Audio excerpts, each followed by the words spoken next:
Hello everyone, this is Nagus from the Nagus community and ngayon tuturuan ko kayo kung paano mag-grind ng Mushroom Warrior Bot, isang play-to-airdrop game sa Telegram na kung saan pwede kang kumita ng tokens sa pwede mo ma-convert sa pera in the future. Sa mga hindi nakakaalam guys, no, this Telegram project was launched September 2024 and is set to launch its coin in the quarter 2 or second quarter of 2025. So ngayon, since na-explore ko na siya, medyo mataas na rin yung level ko, na-unlock ko na rin lahat ng mga features ng game and medyo may experience and knowledge na rin dito sa larong 'to, gusto ko i-share sa inyo para kung bago pa kayo or kaya naman is wala kayong path or guide para sa game na 'to is, magkaroon kayo, 'no? Kasi gusto ko lagi sa lahat ng ginagawa natin, it is time and cost efficiently. So ayun, welcome sa video natin. Pero bago pala tayo magsimula guys, 'no, if wala pa kayo sa Discord natin, make sure na nakasali kayo because doon natin nilalapag lahat ng mga information na ginagawa natin. And dito, meron tayong Nagus Files, live stream giveaways, announcements, etc. And as well as this airdrop list. Itong airdrop list guys is yung list ng mga airdrops na ginrind natin na ako na po yung gumawa ng research para hindi na kayo maabala. Okay? And meron din tayong Facebook page guys. So, yun lang. Make sure to follow it. No? So, ngayon, let's get started. And dito, so eto guys, di ko pa talaga siya nilaro. So, this is what you will get if na-unlock mo na. Again guys, I'm assuming na na-unlock mo na siya lahat kasi ah medyo malilito ka pa kapag hindi mo pa na-unlock yung features lahat ng game. Pero if hindi mo pa na-unlock is okay lang, no? I will explain naman lahat, no? So, ito, una, pagka-click mo dito or pagka-open mo is meron kang offline rewards na I want you to choose this one kasi multiply yung rewards mo. And bago natin gawin yung pinaka-tutorial is let's explore muna yung game. So, this indicates your level. Medyo bilisan lang natin guys kasi sobrang dami ng features na to, no? So, this indicates your level. So, I'm level 700. I don't know what's the maximum level for this, no? Pero medyo mataas na yan. And dito naman is yung coin or currency ng game na pwede mong gamitin pang-upgrade dito sa stats mo. Ayan. And ito naman guys is ginagamit para pambili ng summons and equipments and skills and toys 'no. So, dadaanan natin yon mamaya. And eto naman guys, eto yung pinakagusto kong bantayan niyo kasi this is what you call the Mush currency 'no. So, Mush is the ticker, yung pangalan ng coin na ilalabas nila. And I don't know if this is the real tokens na or may conversion rate pa sila. I don't know if it's 1 to 1 etc. Pero yun nga. Ayun nga guys. So ayan dapat yung pataasin natin. So with this game, I have 300,000 Mosh points. So medyo mataas na yan guys, medyo mahirap na rin siyang gawin, no? Pero if ko-compare mo sa leaderboards, medyo mababa pa talaga. And this game, this button is what you call bonus, guys. So i-click mo lang siya every 20 minutes and bibigyan ka niya na increase sa stats. Okay, sa gold, sa attack, and sa cooldown ng mga skills mo. And ito naman, yung button na 'to is fast forward button. Normally kasi guys, hindi yan ganyan kabilis tumira, medyo mabagal sila. And yung boss din is medyo mabagal din. So what's happening here is pinapabilis niya lang yung takbo ng game, okay? So ito naman guys, this is a daily spin, no? So, every day, may 5 chances ka to spin and it has a 5 minutes cooldown. So, make sure na gamitin mo siya. And this one is the leaderboards. Okay, so makikita nyo dito na I'm ranked 1,256 out of 500,000 players. No, medyo mataas na yan guys, no? So, hindi naman natin ito mahahabol talaga because they are playing na September pa lang talaga. 89 million compare mo sa akin na sobrang baba na. Pero, still, mas mataas pa rin yung ranking natin. So, that's very good. And ito naman is makikita natin dito yung mga missions na ginagawa gagawin mo dapat 'no, para kumita ka rin ng additional rewards. So ito yung main quest nila, yung mga social quest nila and dito naman is yung partners, yung mga naging ka-partner nilang apps na puwede mong, gawin. Pero ako hindi ko siya ginagawa kasi tinatamad pa ako 'no. And eto sunod guys is the pass, this is the mission pass. So eto is the daily and weekly quest and ito naman is yung ah naa-upgrade or lume-level up ka kapag, natatapos mo 'tong quest na 'to. So, may daily quest na nagre-reset daily and may weekly naman na nare-reset of course weekly din, 'no? So, itong free pass na 'to, ito yung libre lang if hindi mo binayaran yung premium. Pero since I paid for the premium guys, na-unlock ko rin siya. And the reason why I paid the premium guys is na-unlock kasi yung heroes and sobrang ganda kasi kapag na-unlock yung heroes guys, may additional stats ka which I will be explaining to you later on, okay? And ito naman guys is the number of friends na na-invite mo sa teddy bear na yan. So pindutin nyo lang yan and yun na, lalabas na siya. Lalabas na kung ilan yung na-invite nyo, etc. etc. And ito naman guys is the connect the wallet. Ibig sabihin ng connect wallet, of course, connect wallet. And eto, setting lang. I do not like sounds because, I'm a quiet person, no? So, yun. And eto naman is yung daily quest. So, yan. Kapag may natapos kayo, be it defeating enemies or clear stages, then makukuha nyo na agad siya. No? And eto naman is yung mga skills, gears, no? Since kapag ah nakapag collect ka ng mga items na to is may certain combinations na para ma-upgrade yung stats mo. So, yun lang yung pinaka-basic explanation dito. And ito naman is mapupunta ka dun sa pinaka-chat nila, Telegram chat nila. Yan lang. And ito naman guys, if bumili kayo ng battle pass or etc. in their in-game shop, is doon kayo mapupunta. And if naman sumali kayo sa mga events, dito rin siya mapupunta guys. By the way, may event sila ngayon, so make sure na salihan nyo rin yun guys. And eto naman guys, this is a battle. So dito ka makakakuha ng Mash Coins. Ayan guys, so Mash Coins. So, ang gagawin mo dito is tatalunin mo lang yung character. Ayan, 'di ba? Sobrang dali lang 'yan. Kahit matalo ka, as long as nandun ka na sa level na yon, makakakuha ka pa rin ng Mash Coin. It doesn't matter if mapatay mo siya or mapatay ka niya, makakakuha ka ng points. Okay, so ang ginagamit dito guys is daily may 2 tickets siya na binibigay ang ayan, as I mentioned, ganito yung normal state kapag normal yung flow ng game. Pero kapag pinindot natin tong ah 2 times, ayan, 'di ba sobrang bilis niya. So, every 15 minutes i-click nyo lang 'yon. And next tayo guys, no. So, dito sa hero is ito yung weapons, equipments. Ito yung toys na kung saan yung toys guys is may specific yan. Like this for example, nakikita nyo tong bilog na to.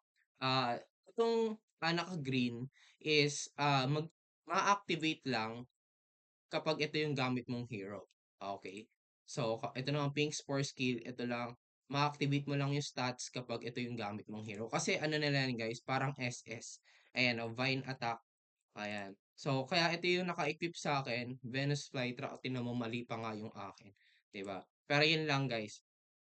Yun lang yung ano. And etong ring naman is nagbibigay dagdag stats din siya sa'yo. 'Di ba? And yun lang.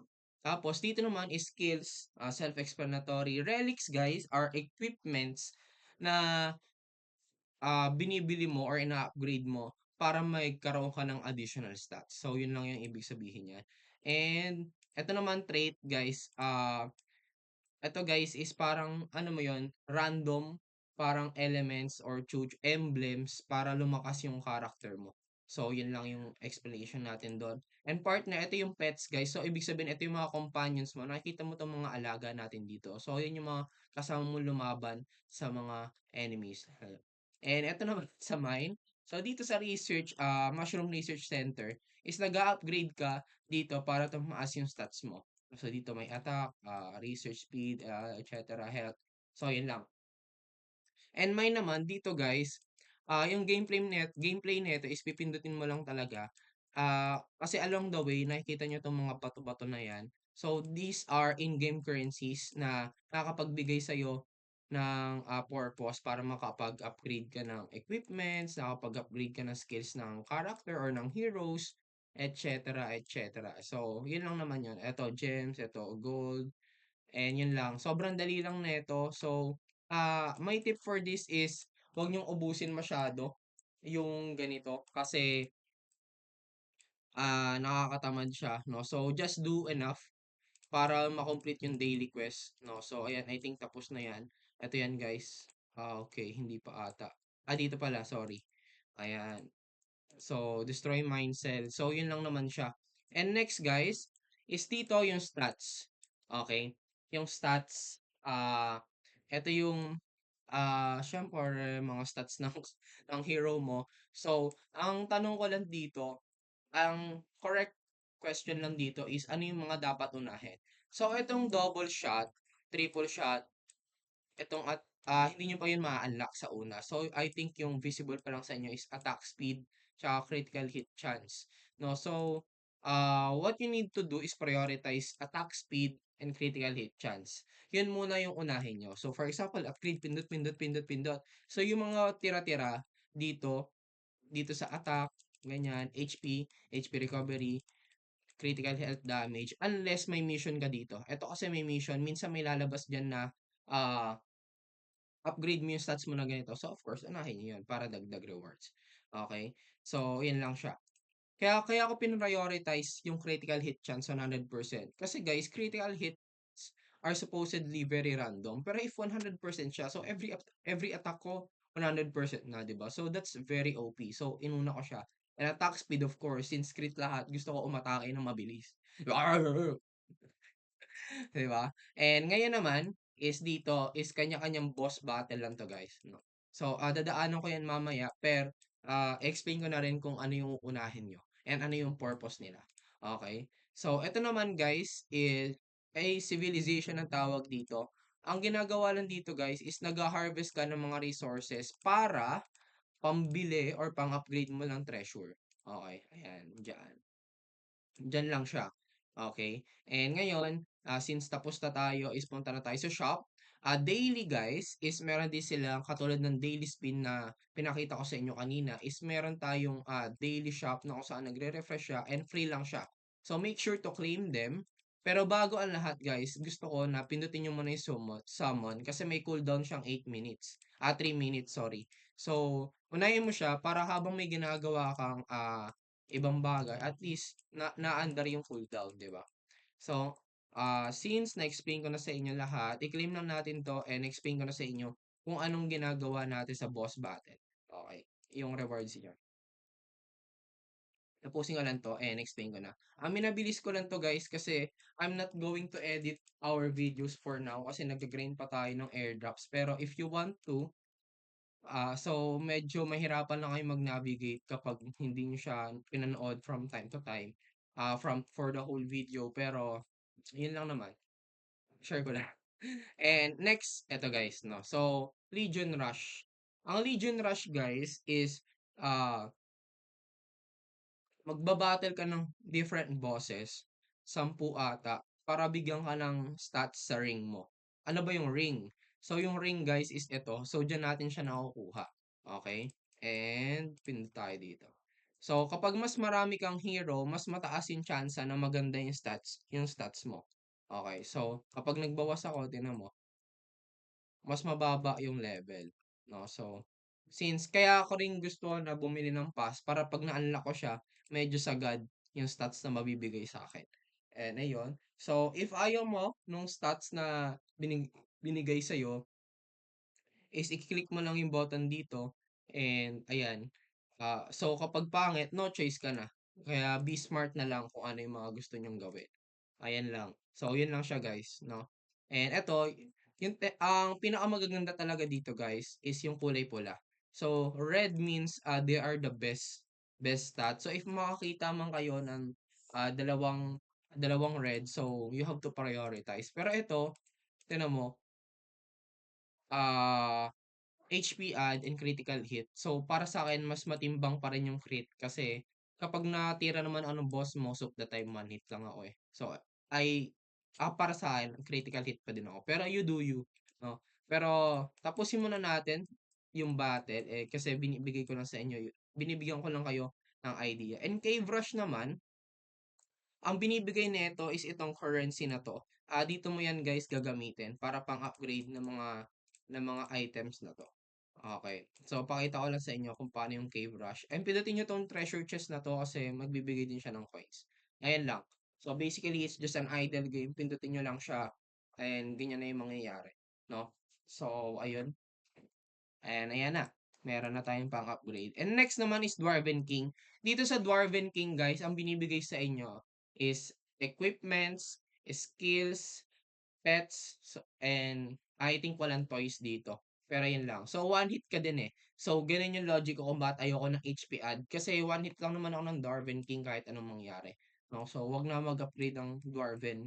Mag-upgrade ng HP. And ito, Gold Rush, self-explanatory. Talunin mo siya, magkakaroon ka ng gold. Look at my gold. 200, magiging 300. Okay, so Boss Rush naman, ito naman yung binibigay niyang currency. Okay? Ayan.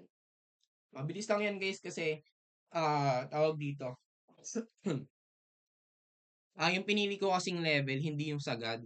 Yung pinili kong level yung kung paano mas mabilis ako makakapag-grind, 'no. So hindi ko sinagad sa 74 kasi hindi ko pa kaya, 'no. So 74 din yung sa gold, hindi pa kasi kaya ng hero ko. So dun muna ako sa mas mababang level, at least sure akong mananalo. Kahit naman matalo ako sa 74 is, hindi nila ibabawas yung case na binibigay nila sa'yo. So ibig sabihin 'pag natalo ka, invalid yung entry mo, so refunded yung case. Mababawas lang siya kapag natapos mo yung boss. I think kaya ko na nga, 'no? Okay, I think kaya ko na. Ayan, so tapos ko na yung mission. Ayan, sa Gold Rush naman, yun lang. 'Wag na. Ako na lang sa sarili, 'di ko na siya isasama sa video. Pero ngayon ang tanong, since time and cost efficient siya, bibigyan ko kayo ng guide kung paano, yung tamang pag-grind nito araw-araw para I think less than 20 minutes matapos yun siya. So una, punta kayo dito. Ito guys yung pinaka-importanting part. Summon, pindutin nyo lahat yan. And then daily. And then spin. And then claim nyo yung civilization. Claim nyo siya. Tapos, pagkatapos nun, Legion Rush, Cave Rush, Dwarven King, Gold Rush, and Boss Rush. Tapos claim nyo lahat ng missions na natapos nyo. 'Di ba? So, the reason for that is, lalaban kasi tayo dito, guys. So, ito kasi yung pinaka-currency para magkaroon tayo ng airdrop or yung points na kailangan natin. So, we have to make sure na meron tayo nito, tama? So, basically, gusto natin mas maging malakas, 'di ba? Para mas mataas yung level natin, mas mataas yung Mosh coins na matatanggap natin. So, yun lang.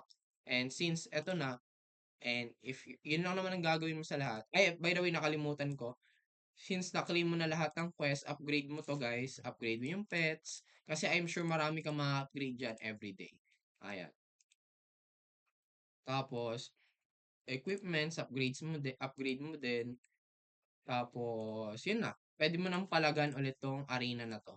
So, what's your personal strategy? Ang personal strategy ko dito, guys, puwede kasi siya multiple times sa isang araw. So, hanggang 2,000 lang akong diamonds. Kapag lagpas na siya ng 2,000, medyo depende na lang if marami akong balance na gems or diamonds. Pero kasi gusto ko rin maging self-sustaining yung balance ko sa gems. So, hindi ko siya masyadong sinasagad kasi talo lang din naman ako eh. So, yun lang guys. I hope na nag-enjoy kayo. Pasensya na kayo, medyo mabilis ako magsalita because I do not want you to spend longer time here kasi alam mo naman, attention, memory, attention, retention, etc. So, yun lang. Bye-bye. See you. Bye-bye.